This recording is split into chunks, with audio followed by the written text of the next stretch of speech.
Hello, and welcome to my Rush of Ikorr, Chel, Lady Rainbow, or as I like to call her more fittingly, Mayan fertility goddess combo, because she is the goddess of getting laid. But seriously, let's go into the deck tech. I've had a request for this Rush of Ikorr deck. So when I started playing this game, I decided to pick Chel, Lady Rainbow as my starter, because I thought she was a pretty female. I'm a simple man. Little did I know, however, this was going to be, in my opinion, the most broken avatar in the game. So she has the colors blue and yellow, which are very great colors, but every color has a chance to do something in this game, with the exception of maybe green. It's just kind of weaker in the first set, but it's a new game. Once per turn, you can pay 2 influence, which is essentially your energy or mana. It's influence. We're going to call it that. You can do it once per turn, where the next time you cast a spell card, which will be any of these bevy of cards down there, it will cost, the next time it resolves, instead of trashing it to the graveyard, you'll return it to your hand. Which, if any card player worth their salt knows anything, you can understand that that's broken when you're playing spells that are removal, reanimation, which brings creatures back, or just board wipes that destroys everything. If you don't have to get rid of that, then that basically means you are permitted to do it again. Rush 3. Now, this is an ability you can only use once per turn in the game. You need to secure this stuff called Ikorr, which is like an energy. You're not fighting against people. You're squabbling over a resource and controlling the flow of it. You need 10 or 15 to win the game. However, once per game with your avatar, you can use our powerful Rush ability, which requires you to use 3 of the thing you need to win to do something crazy. Until the end of turn, allied spells cost 2 less to play. She is the only one that will reduce spell cards. So what that means is cards that cost 2 or 3, 4, etc. are now going to be reduced by 2. And anything that's reduced below 1 will essentially cost 0. So what this deck originally did when I had built it was it would chain a bunch of card draw spells together and fish for like a board wipe or something crazy. But as I've come to learn in this game through multiple play tests and sessions with my friend, you don't really want to be doing a whole lot of dirtling around drawing cards. I know that sounds crazy. What card game do you not want to draw cards? But this game, it's very, I do this, now you must deal with it. You do that, I must deal with it. And you don't have any interaction on your opponent's turn. It's very fair in the sense that you have to wait until your turn to do anything. So you never get a sneak-in card draw with something like Magic where you can do it on your opponent's turn, then throw stuff out. But without further ado, let's get into it. We'll start with the creature basis. So, coming out of the starter deck, this is the most broken card from the deck. Stargazer costs 0. You get a 0 attack, 1 health guy, and he does not raid. This is the thing that's what you need to win the game. Whatever that value is, it could be 1 symbol, 2 symbols, 3 or more, potentially. That's what they can raid for. You can also attack, which will be the damage, first number, and then the health is how much they can take before they die. Damage also does not wear off at the end of a turn, so it's nice. You have to keep track of that. But regardless, these guys come in for 0 and give you influence, which you can use to play other spells. So early on in the game, you could go turn 1 influence plus this and play a 2-drop before anyone else can. No other color in the game can reduce stuff. No other color in the game has a creature that costs nothing that gives you free mana. If you know anything about card games, this stuff is ban-worthy in games. It gets out of control. Oh, you're on turn 8, but you need a board wipe sooner? Boom. Oh, you have 2 in your opening hand? You're cooking with gas. I have them infused with various stuff. The infusions in this game, you'll have a pip on the infusion plastic overlay, and it has to match the thing. You can have up to 3. If this had 2 on the overlay, I couldn't equip it because he's only strong enough to handle a 1 pip infusion. Hope that makes sense. I put leadership on this one and tactician on the other.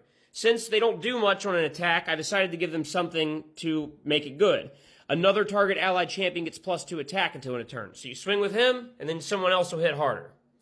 I put something different on him. He attacks, and it'll give someone more raid. Best of both worlds. This is a snake. It has lethal, which is basically death touch. 1 point of damage will kill anything in the game. I infused it with eager, so it has swift or haste. It can attack right away. That's all you want to put on that, because if you have to wait a turn, it sucks. Wheat Farmer is the best card in the game. It raids for 2. It's a 0/3 that's hard to kill, but it has no attack. So I infused it with Fine Weapon on both, so it has +1 attack. So if you attack it, it's going to chip him for some damage back. These guys need taken out, but they're 3/1s that raid for 1. I put War Scepter on it, so if they have less attack than 3, you can't trade down on him. So usually he has to trade up. He dies from a lot of card effects, though. It's rough. But he also will mill the top card of someone's library, so I can either disrupt your draw or set up reanimation for me. These guys are insane. Once per turn when someone else dies, you'll draw a card, so it makes people want to kill them first. I have unique infusions on them. Yada no Kagami, if you deal non-strike damage through like a Bolt or Zeus effect, I get to take that damage and throw it somewhere else, but he does still get hurt. Ruler's Decree. Other champions with the same loyalty, so other Egyptians will get +1 raid. I have a variety. I have Greeks, Japanese, Mayans, and Egyptians. I have all 4 types in this deck, but he's an Egyptian, that's an Egyptian, Wheat Farmer's an Egyptian, random stuff like Thoth and Imhotep are Egyptians, Anubis is an Egyptian, so it's good. Ashigaru Gunner is in every starter deck because it's broken. So usually you gotta deal damage on an attack. However, buddy, get out of there! Get out of there! Get out of there! I apologize, and I know I'm gonna have people saying, oh my god, you abuse your animal. No, when he knocks over a mountain of hard loaders and sneaks into the closet of cards, I give him a blood-curdling scream because cats don't understand otherwise. Fight me on that. Moving on. This guy deals 1 damage on a raid trigger, so you can raid, win the game, and deal damage, and he's a 2/3. It's broken. The only thing you want to put on him is Sumptuous Cacao. There's no argument against it. He's a warrior that costs 3 or less. He gets +1 attack, health, and raid. 3/4 that raids for 3, that's 3 is game winning. It's kind of bullshit. This card's awesome. You summon it, it comes in, you choose one of your opponent's champions. They don't have any text on them that matters anymore. They lose all abilities. Put Olympic Conditioning on her, so now you have a 3/3 instead of a 1/3. Brain dead easy. Kinetsubi is whatever. He flickers something, so you flicker this dude, so when he enters, you draw 2 cards. Cool. I made it so Egyptians cost 1 less to a minimum of 1 because I had nothing better, and it's a unique infusion. I put Helm of Hades on him, so you can't attack or target him for a full turn cycle, so he basically just gets to raid for free. These guys are busted. They have haste, you draw 2 cards on entry, 2/2 raid for 1. Put Quick Strike on him, which is basically first strike from Magic, but it only applies when you attack. I put Tactician on this one, so when this person attacks, because they have Swift and Haste, someone else will get a raid. 4/2, but they can't be the target by card effects. They come straight out of the Chel starter deck, and it's the only way you can beat Zeus in a starter deck match. Same thing, but I put Hermes Lyre, Unique Infusion. All my other champs get 1 raid until end of turn. It's a no-brainer. If you have it, you run it in every deck. Unique Infusions you can only have 1 copy of. They're like noted as unique by the gold feathers. I have 1 copy of Imhotep. He's fabled. You can only have 1 at a time. 0/6 raid 2. You can't destroy my locations. We'll get to that. Thoth is busted. Could run 2, just have 1. 2/6 raid 2. You get a look at the 5 cards from your library, tuck 1 in your hand, trash the rest of the graveyard. Busted. Mizuchi is a 5/5/5 value. You draw a card, discard a card every turn. He's pretty good. This guy gets +1 raid for each ally that's different. I have all 4 types, so he could raid for 4 theoretically. 5/7, he's busted. Benzitin is disgusting. You end your turn, any damage on your champs are fully healed. You gotta kill him in that turn. 3/7 is dumb. Raid 2. Anubis. Raid 3, 6, 4, 8. You basically, you and the opponent mill 3, but then you exile all their creatures, so only you get to reanimate.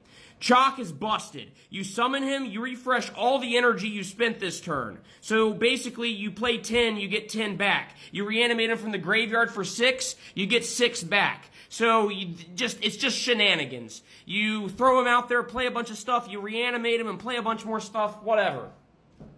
2 energy for 2 energy, but you use her rush ability, now it's 0, now you're ramping. Target God slaps a champion for 3, exile it, God can slap itself. Take all the Ikorr off champions, they can't attack or raid for a full turn cycle, you can only use this once per game. Does a bunch of damage, if you use all your energy, you get to hit something else, it's a 2-for-1 removal, it's really busted overindulgence. Osiris Reborn is the best reanimation because it's just flat reanimation. This is a one-sided board wipe that leaves your stuff alone. It's busted. You want 2. Great Pyramid is the most broken location in the game. I don't have time to explain it. Chichen Itza is a good value piece, but it's not better than Great Pyramid, so I play this early, then I establish this later. Sometimes.